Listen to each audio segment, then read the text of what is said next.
Борен. Ова, што сакам да го кажем, може би поисправно е да го каже некој друг од вас, зашто јас разбирливо сум пристрасен. Но Македонијава наша во моментов е единствена држава на Балканот, а може би и во Европа, која држи во притвор на робија новинар. Новинарот, како што тврдат Груевски и Латас и Ивона од Сител, е криминалец и злосторник. Да, злосторник е затоа што се бори со новинарски средства против злосторници.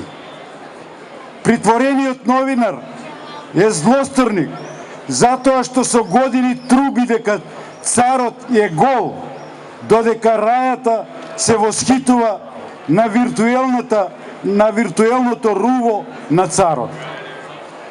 Злосторник е затоа што прв и единствен во државава на својот портал го објави името и презимето на, како што јавија другите медиуми, висок македонски функционер кој заминал за Грција и од тамошната грчка полиција го откупил својот син уапсен поради поседување на одредена количина дрога и ладно оружје.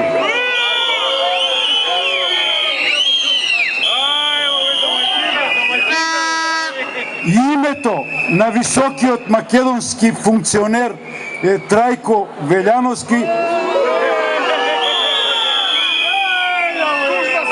а информацијата до душманскиот новинар исцурела преку шефот на кабинетот на предчесниот председател на македонскиот парламент. Истиот дрзник од новинар, инаку наш сограѓанин, кој патем речено, кога е во прашање било што мириса на корупција, не го штеди ни својот роден татко. Не многу одамна напиша: прашајте го Трајко Велјановски што мајка бараа децата кај него дома дента, пошто навечер беа убиени на Смилковско езеро. Тој безобразен новинар со години му го нарушува сонот на силниот Сашо Мијалков во врска со неговите контроверзни бизниси во Чешка. Тоа кутре од новинар во тандем со неговиот побратим по перо Иво Пуканич од Загреб дрско им се пушти и на првите превејани балкански шверцери на тутун и цигари. Во таа нерамна битка почитуваниот Пуканич плати, како што знаете, со својата глава.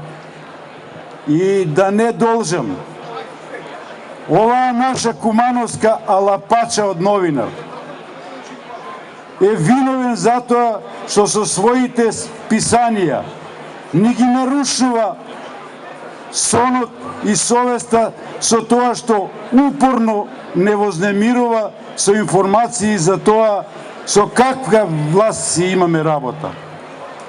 И сега од истата таа власт очекува фер и правично судење. Никогаш, па ни тогаш. На сите негови подржувачи им останува само едно: да му се молат на Господа за правда заедно со неговите најблиски.